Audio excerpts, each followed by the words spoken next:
Sheldon Kagan presents 3 concerts at Place des Arts. LOL Montreal Comedy Night, September 9th. Stay off the roads and come laugh out loud about potholes, poutine, politics, and more. The International Tenor, September 24th. A trio of tenors sing Pavarotti, Josh Groban, Bocelli, opera, and pop. Opening act ballet Eddie Toussaint. Dionne Warwick, December 2nd. Grammy Award singer Dionne Warwick sings her classics with opening acts Oliver Jones and Renee Lee. Tickets at 514-842-2112 or visit sheldonkagan.com. Sheldon Kagan has definitely had an outstanding 50-year career, from starting out as a DJ and creating his own business at 15 years old to eventually producing concerts that attracted internationally renowned artists to our city. He then originated the Salon de la Mariée, and even after retiring only last year, he still manages to find the time to organize community events. Sheldon Kagan, we have so much to talk about. Welcome to the show. Great, thanks. Happy to be here. Great. So I read that people call you Mr. Entertainment. How would you describe yourself and your career? Well, everything that I've done since the age of 15 has been related to entertainment. You know, I started with the passion to want to become a disc jockey, which I did from 15 and 16 and expanded after that into booking artists and trade shows. So I've just had a passion to entertain people, to make people have fun, to just do everything in a party-related kind of an atmosphere. Okay, fun. And it's been great. Okay. And you've met so many legendary artists and so many iconic musicians. What's been your most memorable and your proudest moment? Well, you know, meeting these people was amazing. I mean, early in my career, I met Duke Ellington, wow, who had recorded hundreds of albums. I mean, and one day I walked into his dressing room at Place des Arts, and he said, "Hey, Sheldon, have a seat. I'm writing a song. What do you think?" I said, "Well, what do I think?" And, you know, just like amazing stories. Another time, I brought Artie Shaw to Montreal. Artie Shaw was married to Lana Turner, Ava Gardner. He had some of the biggest actresses in the world that he was married to over the years. He had 8 wives. When I picked him up at the airport, he came out of customs with a 25-year-old, and he was like 80.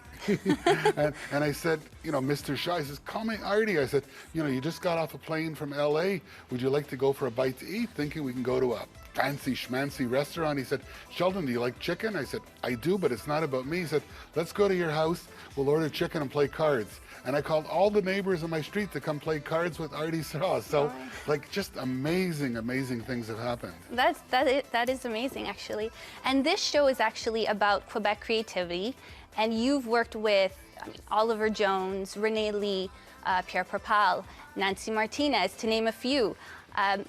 Why do you feel it's important to support local talent? Well, I think it's very important. First of all, we have great talent in Quebec, and whenever I did shows, I spoke to the performers or the management. In the case, I had Dionne Warwick in Montreal, and she wanted her son to play.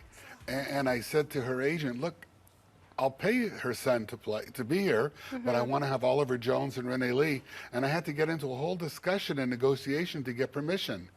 It's really important for me. I want to help, and I still want to help as much as I can to promote Quebec artists. So with many, many, many of my shows, I had an opening act, you know, from Quebec. It was just, and it feels good, and the artists really appreciate it. They get to work at, you know, venues at, you know, Place des Arts with 3,000 seats and Théâtre Saint-Denis, and it's really great for the music industry. And you set the bar. For sure. Yeah. And how do you find Montreal fostered your creativity in particular? Well, Montreal is very unique. Of course, having the 2 languages and different cultures, you know, I had to adapt to that. And, you know, it's so wonderful because of all the different multiculturalism.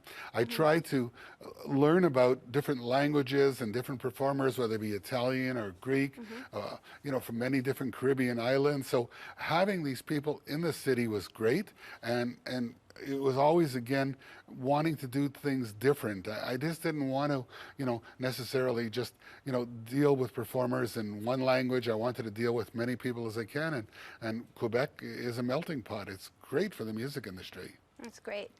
And you've already started to produce like events even after your retirement. I use that term lightly. Yeah. Can you tell us about some of the shows you've put on?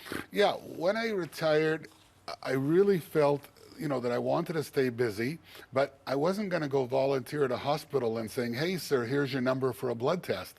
What can I do to volunteer? Yeah. So I reached out to probably about 75 performers that I worked with over the years, and I said, hey, guys, I understand this is your livelihood, so don't feel obligated, but I'm going to do 3, 4, 5 shows a year. If you'd like to be part of them, there may not be any money, but I'd like to do it for community organizations to entertain people that normally couldn't get out or to raise funds. The first show that I did was June 1st. For the Cummings Center. It was at the Rialto Theater.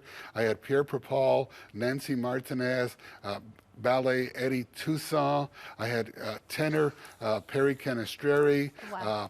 Eddie Orwin. I had Franco Tadeo, comedian.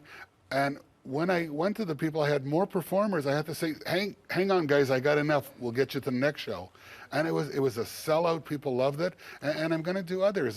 The next day after that show, I went to the MUHC, to the Glen, and I DJ'd with my animators for the nurses and doctors outside during the lunch hour. Wow. Just for fun, just like, and we served ice cream. I'm getting involved with an organization called Shield of Athena, right. which is an amazing organization, which is a shelter for battered women. And in either 2016 or the beginning of 2017, I'm going to do either a huge concert or a dance, all for the benefit of the Shield. And I want to get more to your charity work also, but what would you say to an emerging artist who's just starting out? Well, just like me, I was 15 and said, hey, I want to be a DJ. And there was no DJs. Any DJs were radio announcers. Okay. So, I had to get people to believe in me. Say, look, I'm going to come to your party and I'm going to do hula hoops and limbos and dance contests. And people thought I was crazy. I mean, they just, oh, yeah, sure. And then I said, look, give me $75 and try it. Right. And it was phenomenal. So that's the same thing with performers. If they believe that they have the talent, they've got to get the exposure. Now, it's a different world out there right now because of the internet. Right. So it's not, when I was starting as a DJ, the record companies were all getting me records because they wanted to promote Canadian talent. It's different now, but it's really the same in the sense you've got to promote, never stop, follow your dream and go for it. Take a risk also. For sure. And also, you have all these charity events that you want to organize, and you're getting involved with the community more and more. You were speaking about the Shield of Athena, so tell us more about that. What do we have to look forward to? Well, now I'm in discussions with them, and we're going to decide whether it's going to be a dance or a concert, but it's going to be a huge event. It may be a multicultural event. It may be, but it's going to be something incredible. I'm also dealing with WIA, which is the West Island Association of Intellectually Handicapped.